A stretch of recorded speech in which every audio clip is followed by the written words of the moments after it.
Welcome to the Stories Told podcast. This is episode 101, Moments of Greatness. This is the Stories Told podcast. Two authors talking about stories in movies, TV, and of course, books. I'm Michael Grayford. I write action-adventure stories in fantasy and sci-fi worlds, sometimes for younger readers and sometimes for adults. And I try to always inject at least a little bit of humor. And I am author E.W. Barnes, and I write action-adventure, time travel novels, and space opera science fiction. Thousands of years, thousands of worlds. But be forewarned, beyond here, there will be spoilers. Are you ready for the adventure? Let's begin. Welcome back to the Stories Told podcast. I'm author E.W. Barnes, and with me is author Michael Grayford. And today we're talking about the story told in the movie Captain America: Brave New World. How you doing today, Mike? I'm doing quite well today. How are you? Doing good, thank you. And what's new in your writing world? Same as last week. Still working on going through edits from my editor. Yeah, just plodding along. That's about it. What about you? I have completed a chapter and a half in Meridian. So that's chapters 9 and 10, I think. I have to go back and look. But yes, yeah. So I have gotten, a couple chapters done and moving forward in that story. So I'm excited about that, just getting the train rolling and getting that work done. So feels good. Nice. And what interesting stories have you come across in books, movies, and TV lately? Nothing really standing out. Watching reruns of some older things. I don't know. I don't have anything new. What about you? You have anything that you've seen? Still going through Doctor Who? Still going through Doctor Who. I've been trying to just watch the episodes and not skip any, but I have sort of been starting to skip some. I skipped a couple of in the Rose series because there was a couple episodes there that I don't care for. And I'm finding I'm skipping a lot more in the Martha series, which is interesting. I didn't realize there were so many episodes that I'm just not that crazy about. I'm finding that that the conflict with the family that's been incorporated into this story feels very forced. And so I'm not really enjoying that. But other than that, the ones that I do like in that series, I am enjoying very much. What was the conflict with her family, you mean? Yeah. So like her parents are separated and her dad's got a girlfriend and her mom is just sort of unpleasant and hostile. And, we kind of already did that with Rose's mom. Yeah. I don't know. It sort of feels forced. And Martha is in the center of all this chaos with her family. I guess one of the things that I found that I really didn't care for that much is that there's no confidence in her. She's like studying to be a doctor. She's clearly a smart person who makes good choices. And yet her family is all, what are you doing? And explain yourself and leave me alone. And there you are telling me what to do again. And it doesn't seem to be consistent with the character that we're seeing of Martha. So it's just kind of, like I said, it's sort of like the conflict feels forced. Yeah. Yeah. And I started reading Skyward. We're going to be talking about Skyward in an upcoming podcast, our next podcast. So I started reading that. I'm enjoying that a lot. So thank you for that suggestion. Yeah, good. Hopefully you like it all the way through. Some of it's a little predictable, but there's enough of a twist on the predictability of it that it seems interesting and fresh. All right, cool. I look forward to talking about that. Are you ready to talk about Captain America: Brave New World? Yeah. In the meantime, let's talk about this one. Today we're talking about the story told in the movie Captain America: Brave New World. And as a reminder, there will be spoilers. So if you haven't seen the movie and don't want to know what's going to happen, we have other really cool podcasts that you can choose from. So head on over to the playlist and pick a different podcast. I'm going to read the synopsis that comes up when you type in Captain America: Brave New World on IMDb. Sam finds himself in the middle of an international incident after meeting with President Thaddeus Ross. He must soon discover the reason behind a nefarious global plot before the true mastermind has the entire world seeing red. Did you enjoy this movie? Yeah, this is going to be a good one because I'm mixed on this movie. and I'm really looking forward to hearing your thoughts. But I will say, I like how they picked it up from The Falcon and the Winter Soldier, which we talked about not too long ago. So we're kind of continuing from that storyline, and also from back a number of movies now from Endgame, kind of catching up on things, and then also from the Hulk, which is way back. So people probably don't even remember what happened, because I know I pretty much didn't remember what happened. I'm glad we rewatched Falcon and the Winter Soldier before seeing this, so it made transitioning into this movie very easy. I could see how maybe if you hadn't seen that show or hadn't seen it in a while, there may be some things you kind of had to get up to speed on. But I think they did a pretty good job of, in addition to carrying forth elements from that show, kind of at least re-explaining some of the things that you needed to know without just assuming that you had seen it. So I think that was pretty good. You didn't feel like you absolutely needed to watch the TV show to understand what was going on in this movie, because it's if you hadn't seen the show, you kind of got from the end of Endgame that the Falcon was going to be taking on the mantle of Captain America. So you could assume, given the time that elapsed, that okay, he's just Captain America now. So I think that worked okay. I also like that they brought in elements from the Hulk from way back, because they kind of sort of just ignored that movie after Edward Norton was booted out, and they got Mark Ruffalo to replace him. They brought some things in, they brought some characters in, like Ross, I think, had appeared before in maybe in one of the other Captain America movies. But it was neat seeing Endgame. Yeah, that's right. He's in himself. And he was also in Civil War, because he was the one that sort of laid out the Sokovia Accords. Okay, right, yeah, which they referred to in this. I didn't remember the character who was sort of the villain in this movie. I didn't remember him at all. I haven't seen the Hulk in ages. And for me, that's one of the worst movies in the MCU. The Hulk was not very good, in my opinion. But I did appreciate them bringing those characters in, making, sort of it feeling consistent. And like you said, if that comes from Civil War, kind of carrying that through, so sticking with some of the same characters. I thought the movie started off pretty well. I thought it was fun to see Falcon / Captain America in action again. They gave us sort of that intro action scene, kind of like they did with the TV show, where we get to see how very competent he has become in this role.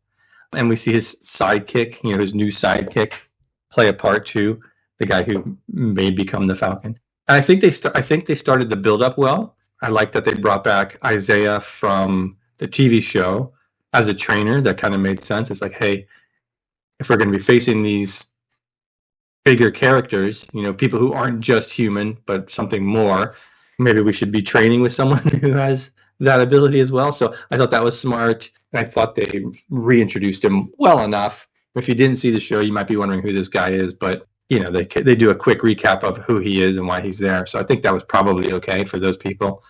And I like that they introduced the concept of reforming the Avengers, since obviously that's something that's coming up and where we're heading to again. And the Celestial, I'm trying to think about the other movies. It seemed like that Celestial coming up out of the Earth wasn't really touched on in much else. So I guess it was good to see. In the Eternals.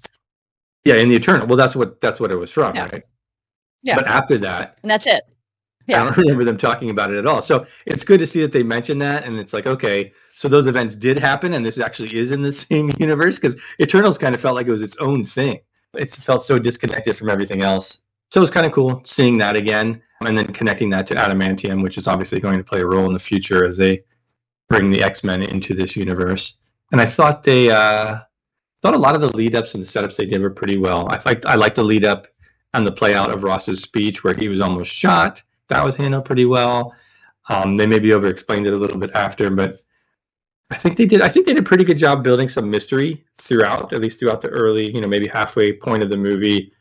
Like, why didn't any of the shooters actually kill President Ross when they clearly could have? Leaving little threads like this of like, why is it this way? And having the characters wonder that and try to figure out made sense. And it was cool to see Bucky again, even as brief as he was. I actually wish he'd been involved a little bit more, given that this kind of came off of the show. It would have been nice to have him a little bit more in this. And I thought they handled Ross being driven into a rage really well, turning into the Red Hulk. That was kind of fun and tense. Yeah, so there's a lot I enjoyed in the early part of the movie. I was enjoying it a lot. I was thinking, oh, this is better than some of the ratings would have led me to believe. However, I do feel like there are some failings that ultimately kept it from being a great movie, which for me were mostly toward the end of the story. But we'll talk about those when we discuss what we think could be improved. So anyway, that's kind of where I'm at. What did you think? What did you like about this movie? One of the things that I came away with from this movie was that there are moments of greatness in this movie. And almost all those moments have to do with Sam. I think Sam sort of shone. Every time there was a scene with him, it was pretty good, except for one. But for the most part, I think Sam's character was well developed and consistent and really carried the story, especially when the story floundered. And there were points when it did flounder. And so I was very impressed with how Sam's character sort of just really kept things going. I really enjoyed having Ross be, I think he's appropriately, he's not the villain. He's more of an antagonist. Is that right? Because he's not the bad guy in this story. He's just in opposition to Sam as Captain America. And I wouldn't. Did I pick the right word? Antagonist? Yeah, I guess he's an antagonist in the story. I think there's a few, but he's not the main. Yeah.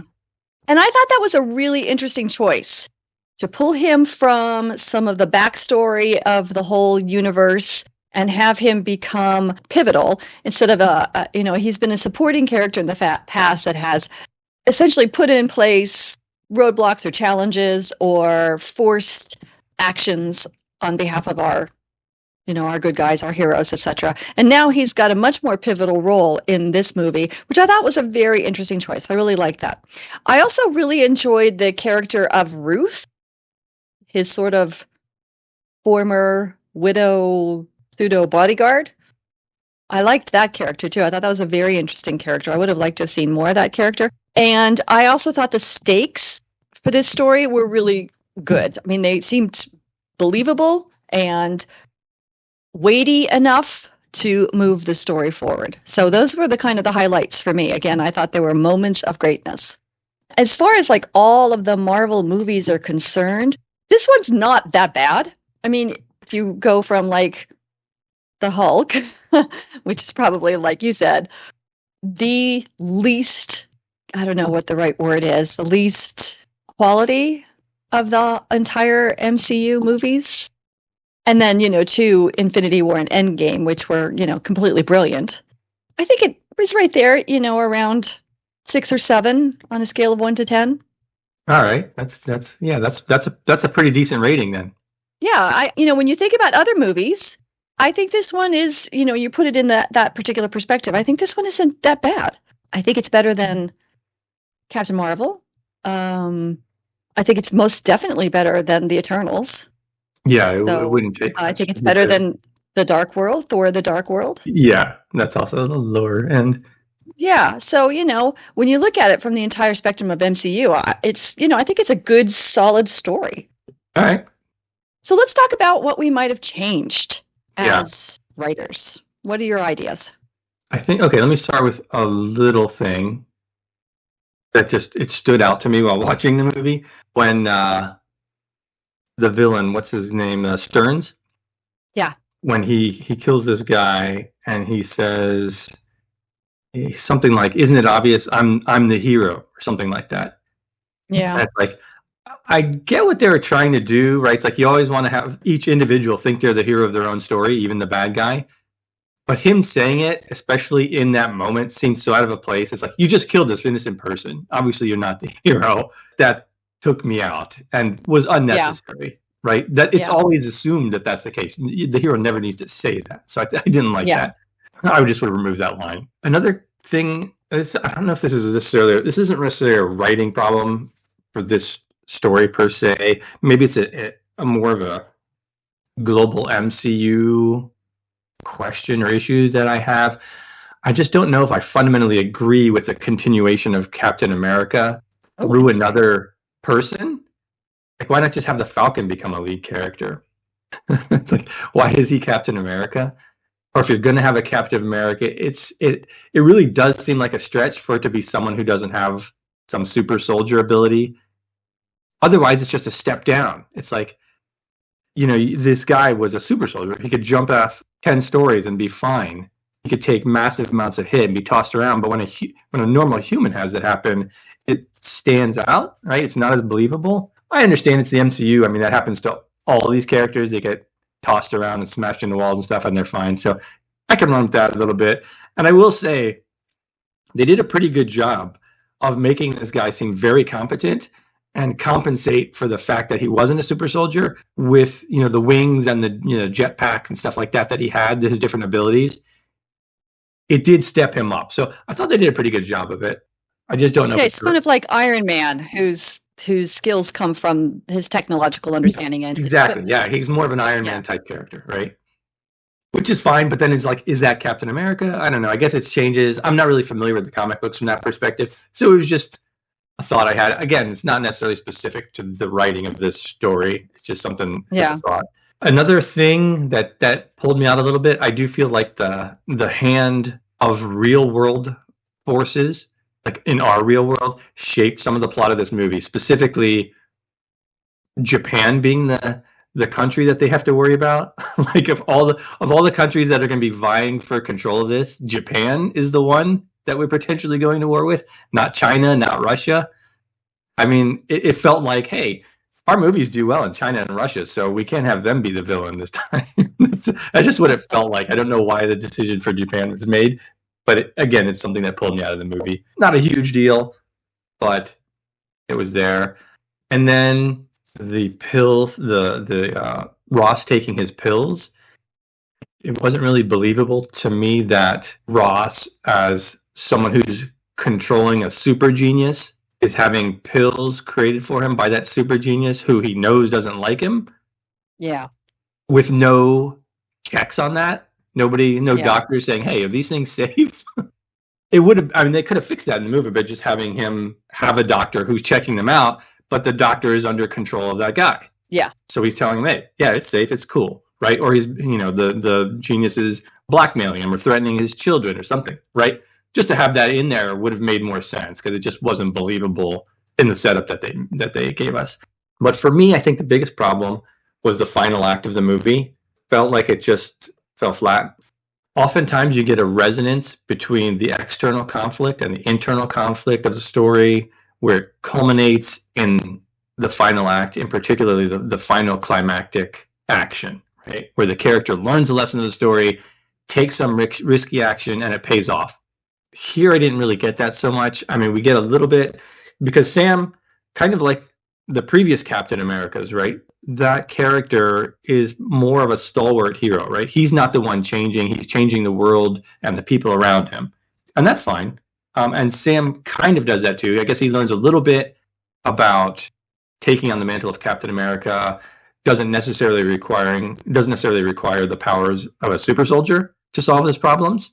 So, he talks his way at the end of it, right? He gets Ross to calm down through his words rather than through fighting him. The problem was he just tried that like 2 minutes before and it didn't work. So like, why does it now work? It didn't make any sense. Now when there's even more threats of other people there pointing guns at the Red Hulk, why would it work then?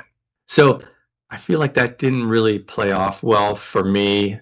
I think it would have made more sense and it would have been more powerful if Betty had been involved, since Ross is talking about her, right, and lamenting the fact that they don't have a relationship throughout the whole movie.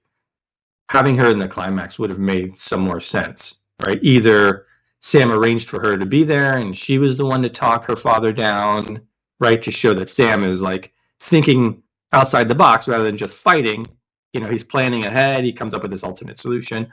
Or if, I think this is maybe a better way to go, have Stearns guide them to such a position where Betty's life was threatened, and then Ross had to realize that he screwed up and he was putting his own daughter's life at risk in addition to everything else, and he have him surrendered. Because right now, the actual antagonist of the story isn't in the climax.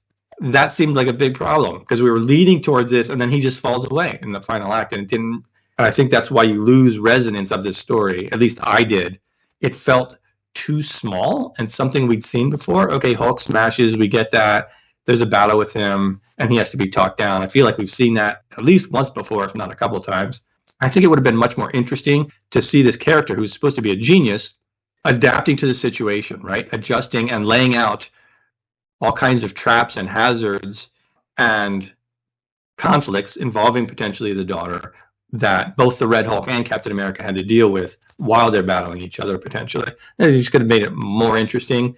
And the other thing is something that you mentioned that you thought actually was good was the stakes. I actually feel like the buildup of the stakes was good, and I was engaged in the story. But in the final act, the stakes became so small. It was just, what? I don't even know what were the stakes at the end. It was basically, is Ross going to be the Red Hulk and going to be killed or kill stuff? Like, what was at risk there? I don't understand. The war with Japan thing had kind of already been resolved and earlier. Yes, there was the, are they going to have a treaty? But that wasn't in the climax. Like, that wasn't there. We didn't really understand that that was at stake anymore. It was kind of lost in the shuffle of the action scene. So I felt they could have kept some of that earlier plot and made the climax bigger at the end rather than just being a fight, which is ultimately what it ended up being. I felt like the TV show had higher stakes with one world, one people, or whatever it was, like the concept of we want to go back to what we had before with a more global unification and everybody looking out for each other. That seemed like a bigger thing than the Hulk fighting Captain America. So to me, that's where it kind of fell apart. I was fully engaged up until the end, and I felt like it just kind of fell a little flat for me. And then the discussion between Sam and his sidekick, what was his name, Joaquin? I forget, something like that. That just kind of fell really flat at the end. Like, to end the movie on that, it was such a non-exciting, non-humorous, non-eventful moment. It was just like, okay, I guess we had a talk and now I'm going to leave. It was just like, I don't know. They should have punched that up or just had him walk in and smile at each other, just acknowledge, okay, he's fine. They're going to be good. The end. Like, that would have been better than a long dialogue that didn't really add much. So that's it. Those are my chief complaints and ways in which I think they could be addressed. What do you think about what I said, and what were your thoughts? Oh, I think what you said is so well taken, and you're exactly correct. The whole showdown over the adamantium and the celestial, the half-emerged celestial, you're exactly correct. That should have been the climax. And weaving in the Red Hulk someplace there would have been brilliant, because then you have multiple challenges happening at the same time, and that our good guys have to manage. And I think one of the things that they really struggled with here was that one of Sam's strengths is his experience as a counselor and understanding people's trauma. And bringing that into the story, I think, is a really good idea. It's inherent in the character. It's one of the character's skill sets, his toolbox that he brings to the table, right? So giving him an opportunity to use those tools is important. But as you pointed out, using those tools at the very end during the climax makes it very anticlimactic. Yeah. And doesn't do the story any good. I said I walked out of this movie thinking there were moments of greatness. The other thing I thought was, and there was a whole lot of been there, done that, which we know Marvel can do better. We know they don't have to keep relying on some of these really, really so outdated tropes. So I had several notes along those lines that, I took here. I don't think they did a good enough job of setting up some of the stuff that they referred to from previous films. Like you, I've seen the original Hulk movie once. I remembered nothing from it. It would have been really, really good if they had had some kind of very tight refresher about some of the important things that happened in that movie. Yeah, that's true. At the very beginning. My spouse had no memory of the Celestial storyline from the Eternals, and he's probably not the only one. So a refresher about that, I think would have been good too, to remind everybody what happened with that half-emerged Celestial I think would have been really a very good thing. Right at the very beginning, they could have done it. They could have had a little prologue, kind of orienting people what's going on, or some kind of really organic discussion, explanation, maybe like a status meeting with the president and his advisors, to sort of orienting us from the perspective of somebody who may not know what's going on. We need a third party view to kind of get us all up to speed here. I think that would have been so helpful, because I think if you didn't remember these movies, how long ago was the Hulk released? Hulk was like 20 2000? years ago, I think. 2008, was it? Yeah, yeah. Yeah. So we're talking Oh, going on 15 17 years. years, I like that, think a yeah. little refresher is reasonable there. Yeah, for sure. Yeah. So And anyway, even the Eternals, like you said, it wasn't that long ago, but it's been a few years now, probably 3 or 4 yeah, years, and a lot of people just didn't see it because it was just reviewed so bad. So yeah, exactly. that's a good point. Catching people up on that would have made sense. And then it would have actually helped lay out those stakes a little bit more clearly and help maybe drive that storyline a little bit more clearly. A couple of things that I was frustrated with was the scene where Sam is standing outside the glass watching Joaquin have surgery, and he starts to once again question his own worth as Captain America. And I was really frustrated with that, because we'd already done that in the series. Yes. In Falcon and Winter Soldier, that arc was done. Why are we going back to it? There could have been other things. Yeah, I felt like that moment was for the people who hadn't seen the show. That's the only thing I could figure. But there are other things that he could have said. Any number of things that he could have been questioning, but he's already established his worth. That was the whole point of the series. I don't think we needed to revisit that, and that was very disappointing to me that they did that. The other thing that I was a little disappointed about is the incredibly predictable trope that Joaquin was going to get injured. Yes. It's like, Batman and Robin's being captured by the Joker. Do we really need to do that again, too? I was frustrated by that. I think they could have totally done this movie without Joaquin being injured. We didn't need that additional layer of whatever on Sam. There was already plenty of layers here. And that trope, I think, just landed really flat for me. And then we wouldn't have had to deal with the scene standing outside the glass, questioning his worth. And we wouldn't have to deal with the end scene with the speech that fell flat for you. Yeah. No, it was unnecessary. Yeah, you're right. Another thing that I thought was really kind of struggle for me was that I thought the villain was actually rather weak. I loved how they gave Ross a very understandable motivation for his actions. Multiple understandable motivations for his actions. He wants to protect the country. He wants to regain honor in the eyes of his daughter. He wants to be a good man. He wants to be a good president. There are so many good motivations for him. And the villain's just mad. You abused me, therefore I'm going to get you. That one too is sort of been there, done that. I think that's part of the problem with the end, in the final act. Yes. He disappeared. He's like, okay, I got what I wanted. He's the Hulk now. I'm done. Like, what?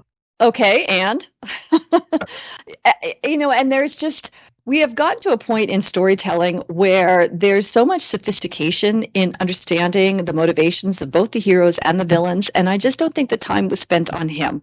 I don't know. How would we fix that? How would we make him a more three-dimensional villain? Yeah, I mean, I think part of it is you need to give him a motivation, at least that carries through the climax, if nothing else. Like, give him a reason to be involved in that. And it's got to be more than just I'm mad. Ideally, yeah. And I think it's got to be something that's not, like personal, like my wife divorced me and my children don't talk to me anymore, because those two are getting to be a little bit heavily used tropes. There's got to be some other reason for, I'm just thinking out loud now. How does his actions make him a villain? I mean, make him a hero. He thinks he's a hero. He told us that. Like you said, I agree. Took us right out of the story. He thinks he's the hero. What is he trying to accomplish as a hero? Showing the world what Thaddeus Ross is about? The world already knows in a lot of ways. Yeah. So what else would make him a hero in his own mind? There's the whole Zemo, get rid of, superheroes kind of thing. But that's I mean, you could have tied it into the celestial thing that, right? It's like, oh, there's celestials Oh, out yes, yes, yes, yes, yes. That would have we been need to brilliant. deal with that. He's super smart. He's the only one who can protect the Earth against that kind of He threat. has seen a probability that that celestial is going to be, it's going to rise again, or something's going to happen that's going to destroy the Earth. That's a Yeah. fabulous motivation. Good call. And that would give him a little more oomph to his character. He's supposed to be the super genius, and it's like Yeah, kind of arranges something, but then it's like he's wrong numerous times, yeah, which kind of takes away from his super geniusness. yeah. I think if he had been more like Thrawn in, the Star Wars trilogy, Yes, or the Empire yes. trilogy, where we get to see how he's really manipulating people and outmaneuvering them throughout. And studying. I loved how Thrawn studied everybody and Yeah. tried to understand what was the emotional motivations for their behavior. Yeah. So we know what we liked. We know what we wish was a little different. Did you find any themes in Captain America Brave New World? Yeah, so the theme of the story is about the change, right? Typically, often, not always, but often, the change that a main character goes through, like something that the character has to learn. But in the case of, like I said, the previous Captain Americas and this one, character is mostly who he is, right? He's mostly solid, right? He's the hero character, and he's changing people or things around him. So I think this movie is no exception. I think he's the stalwart character, remains strong in his convictions, and is bringing about change in others. And in this case, the other is President Ross.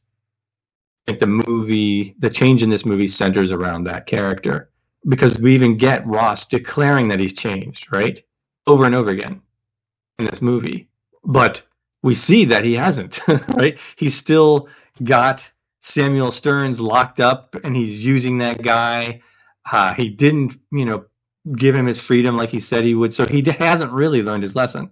So I think that's what it's about. I think it's the change that Ross goes through when he finally, at the end, becomes the Red Hulk, realizes, oh, he hadn't changed, and he has to own up to it. So I think it's something along the lines of, if you've done terrible things and want to make amends and show that you've changed, actually have to own up to your mistakes and genuinely apologize.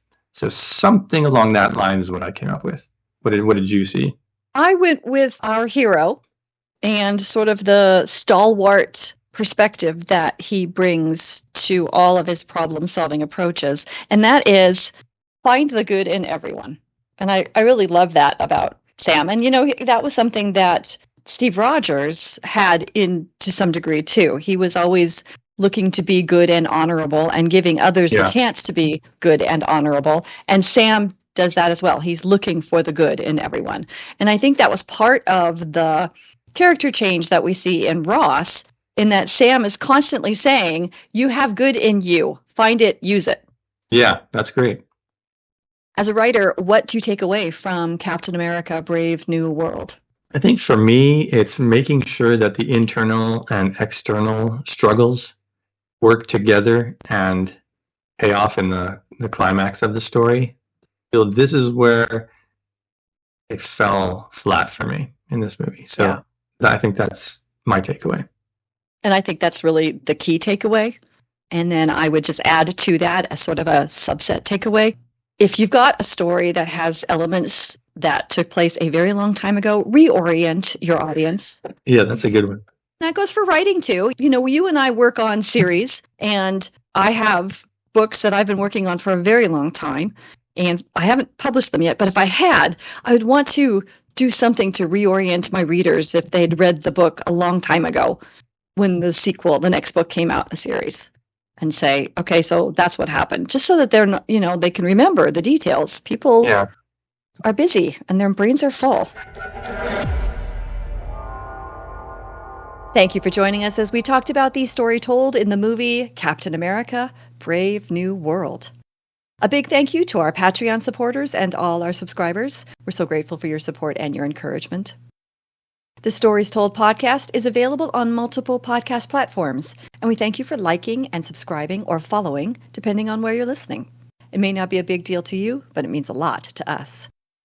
If you have a favorite book, movie, or TV series you'd like to suggest for the podcast, leave a comment on the YouTube channel, and that link is in the show notes. You can find Michael Grayford at michaelgrayford.com, and E.W. Barnes at 1000years.com, and those links are also in the show notes. Join us next time as we talk about the story told in the novel Skyward by Brandon Sanderson. Thanks so much, Mike. This was a lot of fun. Yeah, this was good. Thank you. And we'll see you next time on the Stories Told podcast.